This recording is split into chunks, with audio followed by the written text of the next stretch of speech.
Today is the 8th anniversary of the passing of Jack Kemp, who succumbed in 2009 today to a cancer of an unknown origin.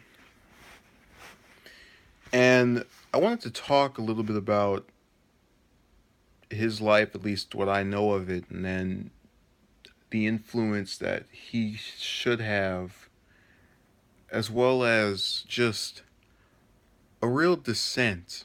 And within the GOP, and I'll explain that a little later on. So, Kemp was a California man like me.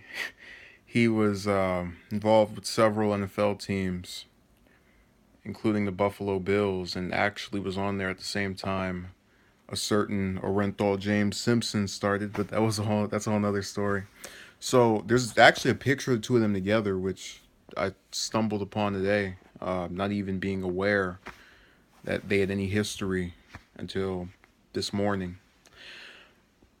After leaving the NFL, he began his career in politics as a congressman, advocated for civil rights, was opposed to gays being able to teach, which, I'm not big on that, but nobody's perfect. And given the era, I'm sort of lenient in a way.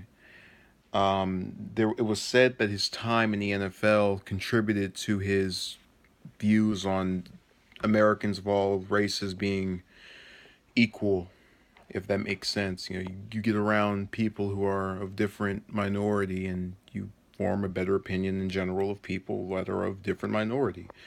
So, or ethnicity rather.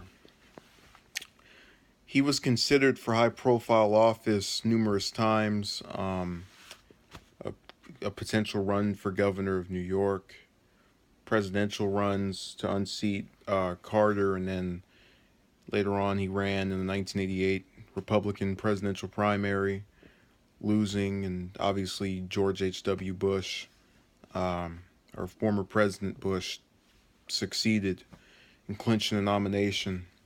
But he had his moment in the sun, dare I say, when he was made the vice presidential nominee of the Republican Party during the 1996 general election.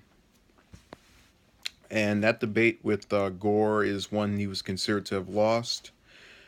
But Gore was an experienced debater. A lot of people know that. They consider one of the best debate performances in modern history. Kemp is said to have influenced Reagan's tax policy at the beginning of his administration. And he, from that point on, and I feel so stupid, I should have mentioned this, I forgot about it. He was also President Bush's housing and Secretary of Housing and Urban Development. I always mix that up, which is currently a position filled by Carson, another former presidential candidate. Under this position, he was said to be one of the few members of the administration that was a forceful presence and actually stood up for himself.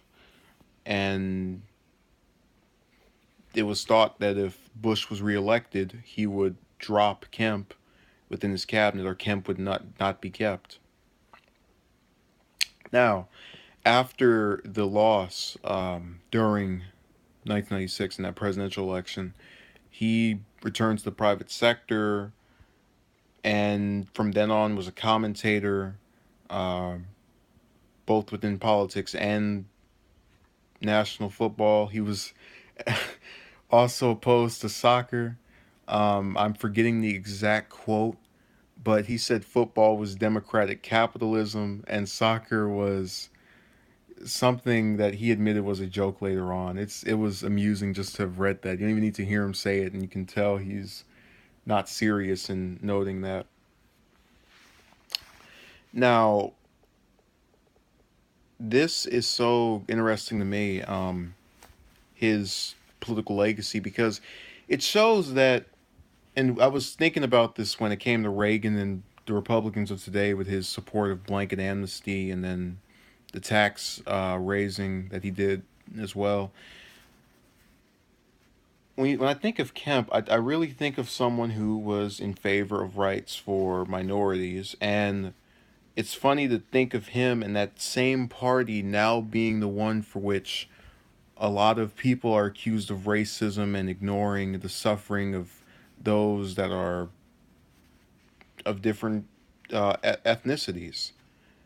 It's a further departure that I think is really interesting. He supported affirmative action, and you'd never hear Republicans say that today.